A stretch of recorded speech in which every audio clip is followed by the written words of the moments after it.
South Korea is often called an economic miracle. But what if that story is only half the truth? Because behind the skyscrapers, global brands, and tech giants, there's a much more complicated reality unfolding. And today we're going to break that down in a simple, honest, almost conversational way. Before we dive in, if you enjoy deep dive economic stories like this, consider subscribing to Investor Economics. It really helps support the channel and keeps more content like this coming. Now, let's get into it. South Korea is one of the most advanced economies in the world today. From semiconductors and smartphones to shipbuilding and automobiles, it has built global giants that dominate entire industries. But this wasn't always the case. After the Korean War ended in the 1950s, the country was left devastated, poor, and politically unstable. At that time, many experts would have expected the North to outperform the South due to resources and early industrial setups. Instead, something unusual happened. South Korea began growing at a speed few countries have ever matched. Between the 1960s and 1990s, it transformed from an agrarian economy into a high-tech industrial powerhouse. This rapid transformation is often called the miracle on the Han River. But miracles usually hide mechanics. And in this case, there were very specific forces driving that growth. One major factor was heavy state involvement. Early governments guided the economy through strict industrial policies, picking winners and directing credit into targeted sectors like steel, shipping, and electronics. This created powerful business groups known as chaebols, including companies like Samsung, Hyundai, and LG. These firms didn't grow in a purely free market. They were heavily supported, protected, and financed by the state in exchange for rapid industrial expansion. And it worked.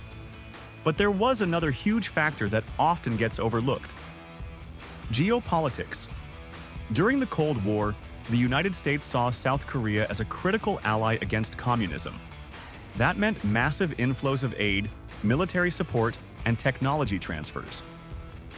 Even today, the US maintains a significant military presence there, which indirectly injects money into the local economy through wages, infrastructure, and contracts. So the miracle wasn't purely domestic. It was also global strategy.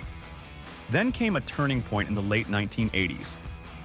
South Korea transitioned from authoritarian rule to a more democratic system, expanding civil liberties and opening its markets further to global trade. This timing mattered more than people realize. Because at the same time, Japan was losing competitiveness after the Plaza Accord strengthened the yen, making Japanese exports more expensive. South Korea stepped in to fill that gap. Its industries were young, agile, and cost-competitive. For a while, it was perfectly positioned between Japan's slowdown and China's rise. Speaking of China, it wasn't yet the manufacturing giant it is today. That gave Korean firms a critical window to scale globally in electronics, shipbuilding, and automobiles. But success created a new structure that still defines the economy today. The chaebols became enormous conglomerates, controlling everything from consumer electronics to finance and heavy industry. And while they are globally competitive, they also create structural imbalances. For one, competition inside the domestic economy is limited in key sectors. And while export markets keep these firms efficient, inside the country their dominance is overwhelming. Even more importantly, they dominate the labor market. Getting a job at firms like Samsung or Hyundai is extremely competitive. Students go through intense schooling, university rankings, and corporate exams just for a chance at an interview. It creates a society where everyone aims for a handful of elite employers. That sounds efficient on paper, but economically, it has side effects. Talent gets concentrated into a few corporations instead of being spread across thousands of startups.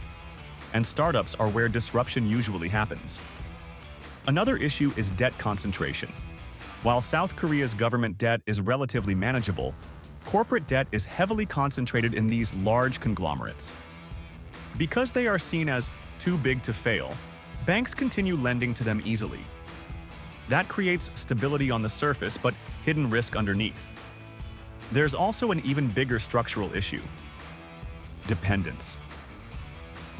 In 2022, Samsung alone was responsible for a massive share of national output, not because it literally is the economy, but because its scale is so large that it distorts concentration. Then came another major stress test: the Asian financial crisis in the late 1990s.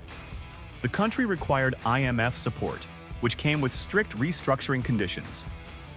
Some reforms worked, but the core structure of the economy remained intact. Because these conglomerates were not just businesses anymore, they were institutions. And institutions are very hard to unwind. Fast forward to today, and South Korea is facing a different kind of challenge. Its population is aging, growth is slowing, and competition from emerging manufacturing hubs is increasing. China, in particular, has moved aggressively into sectors where Korea once dominated, including electronics and shipbuilding. This creates pressure on wages, innovation, and long-term competitiveness. At the same time, living costs are rising, especially in major cities like Seoul. So the country is stuck in a balancing act. High-income economy, but slowing momentum. Globally competitive firms, but concentrated economic structure. Stable democracy, but politically sensitive reform environment. And this is where the real question emerges. Was South Korea's rise a permanent transformation, or a highly successful phase that is now reaching its limits? Even politically, tensions reflect this uncertainty. As economic growth slows, competition over resources and opportunities becomes more intense. And when the pie stops growing, distribution becomes more contentious. Now, there is still one major advantage South Korea holds: global alignment. Its strategic relationship with the United States and its role in global supply chains give it geopolitical relevance. But internal structural pressures are not disappearing. They are evolving. Before we wrap up, a quick note. If you are interested in tools that make presentations, research, or content creation faster, something like Gamma AI can help you build structured slides in seconds instead of hours. Now, zooming out, South Korea's story is not a simple success or failure. It's a case study in rapid industrialization, strategic geopolitics, and concentrated economic power.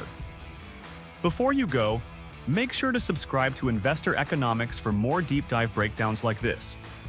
And if you want to explore the tools or resources mentioned, check the description for product links and details. Thanks for watching.